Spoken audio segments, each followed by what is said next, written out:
Hello and welcome to our teen craft video with the Massanutten Regional Library. My name is Stephanie Moore and I work in the Youth Services Department here at the library, and today I'm going to show you how to make a rainbow weave bracelet. And what you need to do to get started is you need to go to your local branch and pick up a packet. This packet's going to have, first of all, the instructions attached to a paper bag. And in the paper bag you're going to find three things. You're going to find a little peace sign charm, a buckle for the clasp, and a very long 8-foot piece of lanyard strand. And then what you are going to need from home is you will need a pair of scissors, a ruler, tacky glue, and this is optional, but it will help make braiding your bracelet a little easier if you attach the buckle to a table or other surface with some masking tape. So let's go ahead and get started.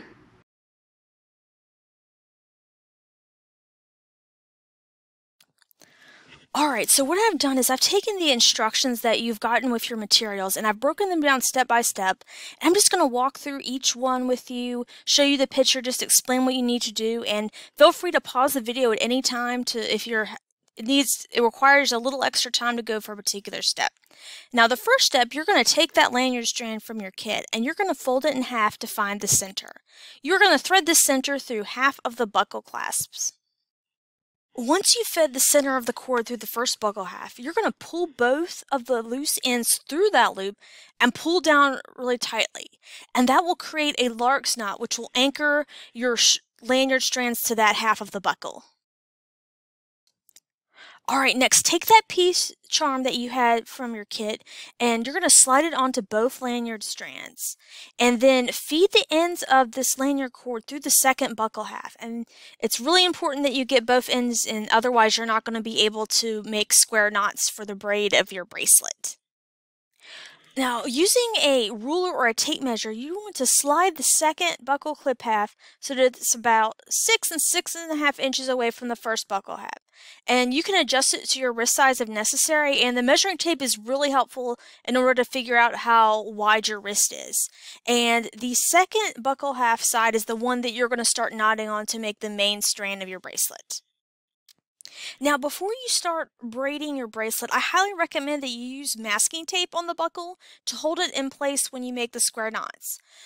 Since the first couple of square knots are the most difficult of the whole project, taping the buckle is going to help keep the bracelet in place, making it a little easier to work.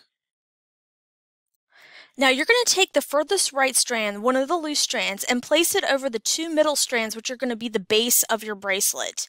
Then you're going to tuck this further right strand under the furthest left strand, and you're going to work kind of close to the buckle or the last knot you did as shown in the picture.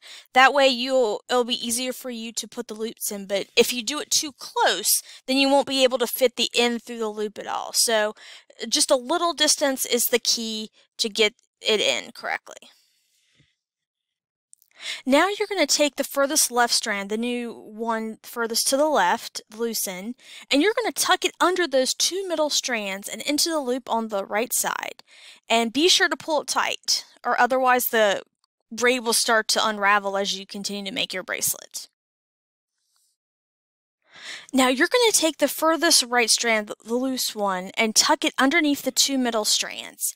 And then place this over the furthest left strand, the loose one, to create another loop as shown in the picture. Now you're going to pull the left strand over the two middle strands and into the loop on the right side and pull it tight. And then you've made one square knot. Now if you're still struggling with this square knot thing, you can access one of our videos on Creative Bug, and I've included more information on the end slide on how to get to that video. Now you're going to repeat steps 6 through 9, braiding and making the square knot until you get about halfway down the bracelet. Then you're going to push that the peace sign charm up so it's like touching the braided part that you've just done, and then you're going to do a complete square knot around that peace charm to secure it to the strand. Once you've secured the peace sign charm onto the bracelet, you're going to continue braiding using the square knot until you reach the other buckle. Then once you hit that end, you're going to trim the remaining cord with scissors and then tuck the cord ends into the underside after making the last knot. And then that'll lead us into the next step where we glue it into place. All right, and to finish your bracelet off, what you're going to do is you're going to apply glue to the knot that you just made in the last step.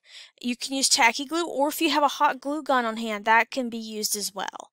And if you don't use the hot glue gun, let the tacky glue dry overnight so that your knots don't come undone. And then once it's dry, you can just attach it to your wrist with the buckles, and congratulations, your bracelet is now ready to wear. Alright, I really hope you enjoyed making that bracelet with me, and I just wanted to share a few other books of the many that we have here at Massanutten Regional Library on jewelry making. The first one is called The Big Book of Jewelry Making, 75 Projects to Create, and it has so many different materials like felt, resin, and for each of these books I'm just going to point out one of my favorite projects in each book. And for this one, I really enjoyed these heart earrings that you can make from wire. And it's like, I like this book because it has projects for different techniques and different skill levels. So whether you're a beginner or you've made some jewelry before and you want to try a different technique or style, this book is for you. Now, the next book is called Chainmail Jewelry, and this is an interesting style of jewelry which uses little tiny rings of different materials like brass, silver, plastic even, and it weaves them together to make these beautiful intricate pieces of jewelry. And this one, my favorite, is called the Romanoff unit, is where you weave them together around a bead to make either a bracelet or a necklace. And the final book that I have today is called Simply Beading Bliss, and this one has not only jewelry but like other things you can make, like bookmarks and so on. And what I think my favorite project in here was, and this one was really tricky, but I like this is because it's an upcycle. You can make a bracelet out of your old gift cards and credit cards.